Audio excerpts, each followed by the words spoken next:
pressure that's been building up on this side. As we come back to you, ladies and gentlemen, please speak. Our future honourable member from Korea. Yes, Jason.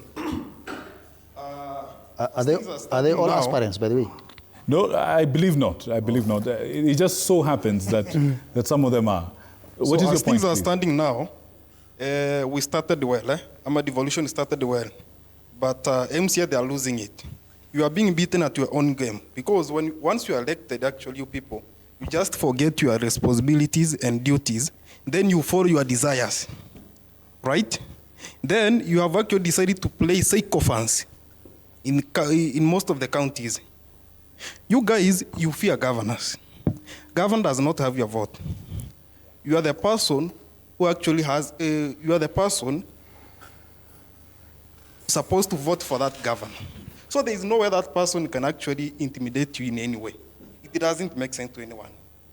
But yet it happens. The reality is that he described. Those guys, they have chosen to become sycophants. So you're saying your reality is that by choice. Stand for the truth. You will see these things. And stand by the people. Let me ask you, did your governor voted for you last election? Probably. Your mic, please. We need to hear you. Yeah. Did your governor voted for you in the last election? Probably. There's absolutely no way to prove that. If you, from your word, then he can vote. All right, for you. all right. That Fair person enough. has just one vote. So there's no way he can intimidate you that you will not be elected in the next election. Stand for the truth. Stand by the people who sent to the county assembly to represent their grievances. Thank you. All right, all right. Let's hear from you, the gentleman at the back. We haven't heard from you. Not you, sir. We'll come to you in a moment. The gentleman right at the back. Your name and your point, please. It's okay. Well, my name is Felix Kwach from Kasarani constituency. Karibu. I'm a youth leader in Jiro Ward and also aspiring MCA 2027. I see. So there's this issue to do with the devolution, and we have been talking about the main background of why devolution was brought. First of all, is for grassroots representation. And we are speaking about grassroots representation, we are speaking about the general public, not the executives, because we are being elected by the general people. So corruption is corruption. Either way you are trying to put on clothes and sanitize it, it still remains corruption. My sister over there just said, I was keenly listening, she said that just because the governor is going to offer them money, they will take that bribe because of the reality. Now, you people are talking about realities. If we speak about realities, are we not supposed to go to elections? Yes, the reality is that people are getting bribed. So should we continue to, what is the essence of voting then? What is the essence of voting if we are speaking about reality? And that's why I'm echoing what my brother here is saying, that devolution was supposed to bring accountability. And accountability based on, for example, an MCA represents his ward people.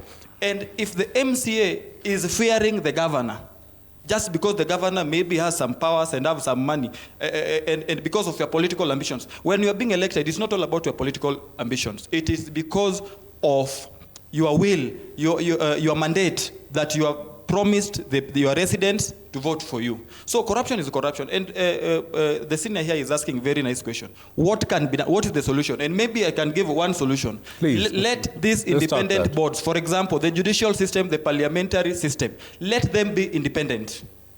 In that, because, for example, if we can speak right now, and maybe something just happened, the MCS, something happened, the MCS to be, their salaries to be reduced. You will see all these MCS going to calling press. For example, look at the parliament the other day. All right.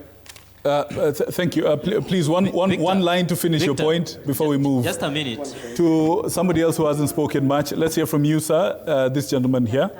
And then we'll come to you. And then right of reply as well as solutions. Yes. Progress. Looking at devolution, Victor, you need to look at from different dimensions. You need to look at the problems and the solutions, and you need to look at the breakthroughs you can get through the devolution and how are they going to bring that benefit. For example, let's say, let's say the question now, the MCAs are complaining, the CECs, they are supposed to oversight, they are getting more money than them. So tomorrow morning, we as Gen Z should say, and should go to the street and say the CEC cut down salaries to become the equal to the MCA, if that is what you want for you to oversight them, then the CECs, let them have 50,000 salary. Let them not have 400,000. And then another thing, when you hear a gentleman who is elected or wants to be elected and shows you a signal of corruption the way this Embu MCA, Honorable MCA done, let's be civil. it is not right. All right, all right. It is not right. All right, pass the mic to the gentleman behind you. Let's hear from you, sir. Thank you. I have one point that I want to put across. Information is power. And in the Article 1 of our Kenyan Constitution states that the power belongs to the people. Now, I heard what Honorable Vincent said, Asiaya. I think it's true they are getting that intimidations in those assemblies. But now, why can't they now triple this information back to the people so that people can have this information and the power will come back to these MCEs? Because these are the people who are electing them. Rather than just being silent, they keep silent and they put their interest first. Let's triple this information down to the people who are electing us, to the people who we are representing, so that they can defend us. All right, as you prepare, just a quick question. Last week when we had some of your colleagues, they said they haven't been paid in 2 months. Is that still the case? Yeah. It's still the case? Yes. You know, the National Treasury, We'll come to that. Let's finish with this side, I promise you. Quickly, we need to get right of reply. Let's hear from you, and then you, quickly, a minute. Madam? I don't want to sound rude, but I just want to ask one question. Are these MCAs cowards because they can't come out and say, this is wrong? Can they just team up? Because you are elected, you are elected to come and oversight the governors. Can you just come and team up and say, this is wrong? It doesn't matter how. If you truly have that passion to lead this country, to kill corruption, you can just come and say, this is wrong. And people will see that it's wrong.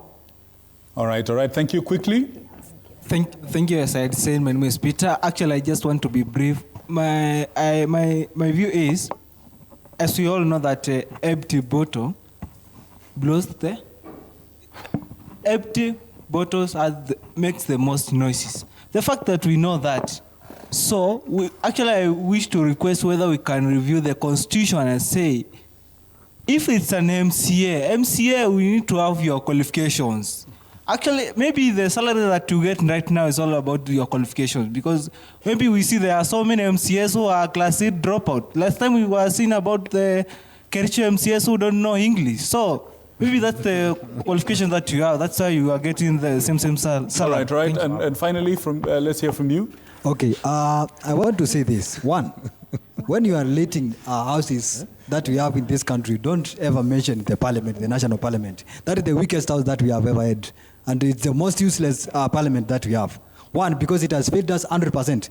Of all the cases that it has prosecuted, I congratulate the Senate. At least I've seen some things that they do, and they deserve some applause. But then the national parliament failed. So if you want to be empowered like the parliamentarians, like the national parliament, so that you can do your job, then you are going to fail terribly like them.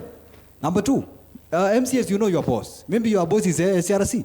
Can you complain? Can you gang and complain? If you cannot do that, can you call for mandamano and meet in streets? Yes, because now if you are asking for a job, for example, me, I'm a teacher. If, for example, TSC wants to employ me and they're offering me 50,000 and I don't want the 50,000, I will not start complaining that, they are paying me too. I will say, I don't want a job. I'll go and look for something else to do. Yeah. All right. Now, finally, the moment.